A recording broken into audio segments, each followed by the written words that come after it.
My name is Evan, and I'm one of the owners of Elevation Basements.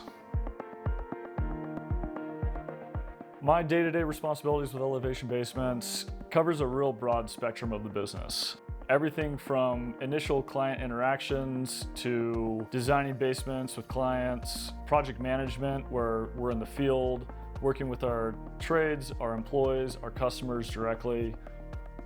My favorite part of finishing basements is working with new clients, building relationships with them, discovering their exact wants and needs in their space, and creating and designing a basement that meets those needs. It is awesome when you're at the closing walkthrough and seeing the excitement on our client's face when we've gone from day one of design all the way to the end.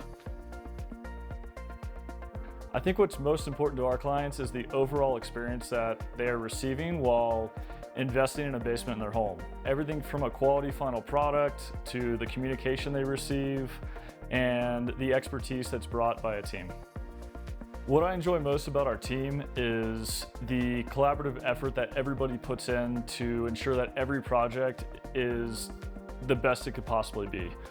I'm just so proud of everybody here and the effort that they put into every project and interaction with clients and subcontractor coordination. It's awesome.